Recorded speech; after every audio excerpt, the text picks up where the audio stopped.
We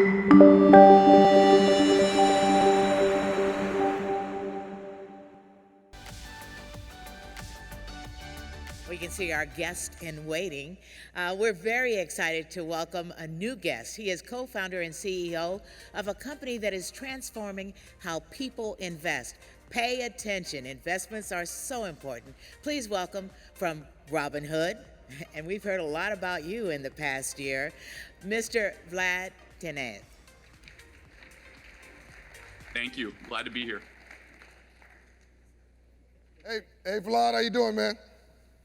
John, good to be here. Thanks for having me. I want the hair. I like the I've hair. been growing it out a little bit. Yes. That's not just COVID hair. That's cool hair. Yeah, no, it's probably shorter than it's been during COVID. No, this is more intentional than it might seem. So something else has been intentional, which has been your desire to democratize, to use your phrase, to democratize finance. And like all disruptors and people who have a pioneering spirit, you've both pleased some people and frustrated and upset others. And I'm sure that you're puzzled by those you frustrated. I think I want people to hear your story. Like anybody who is trying to positively disrupt our world and open things up, they have to have integrity. They've got to be honest. They've got to mean well for people.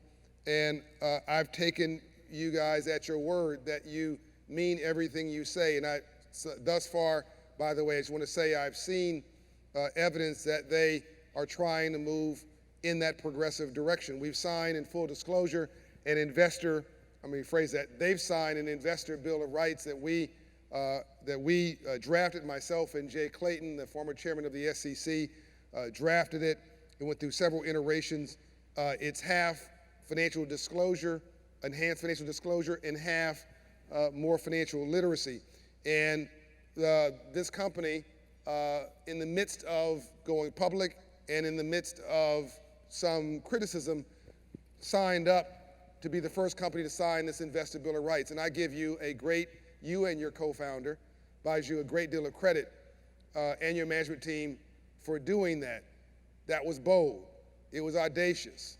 I would argue it's either crazy or courageous. It's crazy if you don't mean it, and it's courageous if you do, but you're not there yet, because you couldn't do yet the things that were on the piece of paper in total, but you had committed publicly to getting there. I give you credit for a lot of things, including coming here today. So thank you. Let's unpack a bit of the mystery. People don't understand, I'm sure everybody has heard of Robinhood, right? Yeah. Yep, okay, Robinhood brokerage. They don't understand behind that are two people, you being one of them, who has his own story. And they don't understand where this company came from. They only understand what they see in the press. So why don't you unpack a bit of your own story? Last piece of disclosure, and Vlad was not at this particular dinner, but I was with his co-founder, and I said, really, the only real knock I have against you is you grew up in a bubble. That when you are wealthy or whether you're well-to-do, by no fault of your own, you have your own unique experiences, and you may think that you're serving all the needs. You're just seeing the need, but you're actually just serving the needs that you see. That's not a sin. That's not a malicious intent. That's just simply a personal need to expand their lens. And that's why I thought signing the Investor Bill of Rights was so, frankly, cool of you guys to do, because in my view, is you're committing to expand the lens. And I think that I would hope that if you had to create Robinhood all over again, you actually would, knowing then what you now know now, you would have actually embedded financial literacy tools in your initial launch. Talk to us about the spirit and the vision behind Robinhood. Yeah, well, maybe just to start with my own background, since you mentioned that. So I'm an immigrant. I came to this country from Bulgaria in the early 90s, basically right after the fall of communism in Eastern Europe. Yeah. And came from fairly humble beginnings. My parents, who had fairly comfortable lives in Bulgaria, basically started from scratch in the U.S. when we moved over here. So my dad was a graduate student. My mom spent time working in a travel bookstore and in a textile factory, one of the last remaining textile factories on the East Coast, perhaps, and started with living in graduate housing and not really having the means to invest, but really growing alongside my parents and watching them grow. And Yep. they always emphasized education from an early age. And I think the way that I got interested in this problem of investing is really seeing what the effects were of a weak currency and a poor financial system on my relatives abroad back in Bulgaria. So the mid 90s, Bulgaria went through hyperinflation, and the Bulgarian lev essentially collapsed. So I'd go home and visit them one year, and a burger was 2 levs one year and 2,000 the next year, right? Yep. So really, my grandparents' pensions were hit pretty hard, and they didn't have access to high quality investing tools. You were kind of dependent on you were sort of at the whims of the government and the local currency, and they resorted to some pretty drastic measures. They were buying copper cookware from the ports to hold on to the value of their investments. So to some extent, I think we're very privileged in America to have access to comparatively strong currency and access to an amazing form of wealth creation, which the U.S. stock market has been for the past century plus. And going through, I came of age kind of in the late 2000s. I saw the financial crisis. I had a lot of friends who lost their jobs and whose relatives had lost their jobs in 2008 and in the aftermath. And I actually saw, the immense sort of dissatisfaction of young people in particular with the financial system. There were protests worldwide in 2011 and in 2012 around Occupy Wall Street, and a great deal of anger and angst of people saying, this entire system is not working for me. It's built for the wealthy people in this country. Yep. And rather than kind of working against it, our view was always, this is a powerful system. We should bring more people in. Yep. And that's really what led to the idea of Robinhood, this idea to democratize finance and actually address the core concern of people feeling like they don't have access to the tools and the technologies that wealthier people and institutions have been using to create wealth for multiple decades. So you're a billionaire today, but you had bits and bytes growing up, so you understand what struggle looked like coming from Eastern Europe, and you're extraordinarily well off today, thankful to this free enterprise system. And now, if I'm hearing you properly, you want to see other people come up too, as you have. One of the reasons I actually want you to succeed in this venture of yours, and it's not my doing, it's completely on you, but there's only 13% of black people in the stock market. Yeah, well, I think... Did you guys hear what I'm saying? You build wealth in this country through real estate, business, you see what he's done, the stock market, I'm sure there are a couple other areas, technology, but we are not, as a group of people, there's only 13 to 15% of African Americans invested in the stock market, and anybody who can help us do that responsibly and ladder us up responsibly. I want them to win. So does your vision of democratizing capital, I didn't mean to interrupt you, Vlad, I want to make sure that people understood, got the note that of how low our penetration level is for people of color, particularly African Americans. Does your vision of democratizing finance include the left behind, people of color? It's absolutely the core of what we do. So Robinhood was built from the very beginning to break down barriers, and you can see that in the products that we build. Mm-hmm. So from the very beginning, we had no account minimums. So a lot of other investment platforms required you to have, thousands of dollars before you could start investing. Mm-hmm. And we said from the very beginning, we want to serve people with, if you want to put $5 in your account, you should be able to start investing. So no account minimums, no commissions per trade. And then more recently, fractional shares. So, some of these stocks that represent companies that people would like to invest in are thousands of dollars to buy a single share. And we said that's not only confusing, but it keeps people out because you have to have thousands of dollars to clear that hurdle.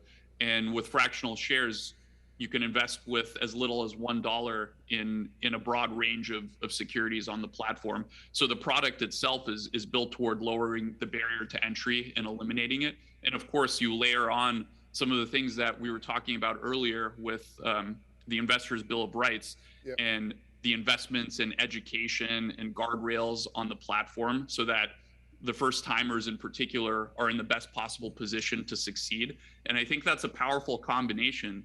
And you've seen the outputs. I mean, you mentioned the 13% of Black Americans investing.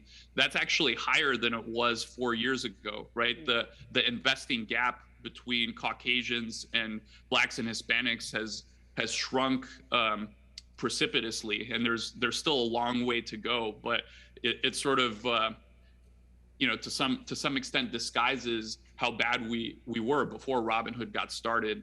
And we're really proud to actually have more than double the industry average of Black and Hispanic investors onto our platform as compared to other brokerages. I think there's a long way to go, but that shows us that the work that we're doing on the education side and in the way that we're building the product is actually having a significant impact in breaking down these barriers. So Robinhood is in many ways, you just went public and you're in many ways you're sort of halfway across the lake. You've launched, but you haven't got to the, as they say, the promised land yet. You're halfway across the lake, so it's hard for people to see complete picture of what you see. So I'm going to tell you right now, where is this going to go? Where do you want to see this in 5 years? Where do you want to see the Investor Bill of Rights as part of that? Where do you want to see the company? But I want to say this for everybody watching this online. It's hard to get in somebody else's heart and their head, so I don't do that. But I just sort of take signals on what I see. And I must tell you, the first time I heard from Robinhood, I didn't call them. Their CEO is Dan Gallagher. Sorry, their general counsel is Dan Gallagher. Vlad is the CEO. And Dan called me. I don't know if you know this, Vlad. He called me. Shaitra and I were heading someplace. It was late one night. And he said, this was 2019, late. We've got some issues. There's been somebody on the platform who thought one thing and the reality was something else. And as a result of that, there's some damage in their life. And we feel bad about that. We want to fix this. We need your counsel. They just reached out to me, de novo. And I said, I'm not sure I can lean in completely, but tell me more. And they kept coming back and kept coming back. And you hired a senior African American there, Mary Elizabeth, who I think is brilliant, to be one of your advisors. Another step in the right direction. And it was your initiative to keep pushing the Investor Bill of Rights, not ours. Because I wanted to see if you guys were sincere about it. And I must say, I found you were sincere about it. Why? Why did you sign the Investor Bill of Rights? Why did you reach out to me? You could chill right now. You're independently wealthy. But yet you show up in person yourself here live virtually, to make it clear what your vision is, and how does this relate to where you want to see the company 5 years from now?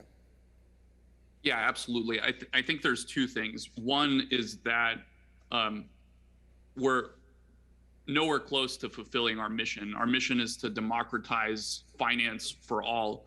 And, if you look at it right now, 60% of Americans, not even talking worldwide, but Americans have no investments outside of their retirement accounts. Wow. And if you look at the younger Americans, so the 18 to 29-year-olds, almost 70% of them have no money invested whatsoever. And so we've got to close that gap. We'd like to see a world where 90+% of people globally are investors and owners of our global economy. So there's a lot to do. And why do we care about education and transparency and financial literacy? Earlier this year, we took what I thought was a very, very important step, which is framing our values as a company and prioritizing them, and not just kind of sharing them internally and putting posters on the wall, but sharing them externally as well to our customers, and really operationalizing our values so that, I could tell you we're investing, X% of our company in initiatives that relate to each value. So our top value is safety first. I think that might surprise a lot of people. I think when you hear Robinhood, they might think our top value is actually democratization. We want people to have access and participate at all costs. And that's actually not true. I think democratization is clearly important. It's in our name. It's our second value. But the most important thing is to make sure that our customers have the support they need, and especially the first timers have the education and the safeguards and all the tools they need to be in the best possible position to succeed on the platform. And actually, the majority of our initiatives are targeting targeting safety first as a value. And so when we look at the Investor Bill of Rights, the values alignment was very strong, right? We want to make sure that first-time investors have access to education. We want them to the education has to be really, really good. It has to go beyond just, long form content that they read on a website, and has to be embedded contextually in product experiences so that it's there for them when they need it most, and alongside actual product decisions that they're making. So we're making a lot of progress there with that. And then transparency, having people understand what the costs of investing are, where the money is flowing to, who they're dealing with, and by doing so, understanding not just how their own money works, but how this financial system that we're all reliant upon to some degree works as well. And I think we have made a lot of progress on that front, especially in 2021. So as we wrap up, and we're a little bit over time, but I thought this was a really important conversation. And I want to give you, once again, credit for showing up, Vlad. You didn't have to do it. You could have attempted to send somebody else. It wouldn't have worked. But you could have asked to send somebody else. We wanted you, and I didn't have to talk you into it. You said yes immediately. Immediately. So I want people to know that you walk your talk and believe in what you say. And I can relate to part of this. When I started Operation Hope 28 years ago, people rolled their eyes at me. Oh, financial literacy. Oh, here he comes again with capitalism. Oh, free enterprise. People just rolled their eyes at me continually. It took 20 years for people to understand what I was doing. I wish you the same hope that I had. I want you to have the same success that we have enjoyed by earning the public's trust the hard way, which I believe you want to do. It's not going to be easy. It's not going to be quick. But if you do this, and you do it in the way in which you are suggesting, you not only will be rich financially, but you'll be wealthy in your spirit and your reputation. And you have a legacy of not just helping you, but helping a whole society come up too. Let's encourage them. God bless you, Vlad. Thank you.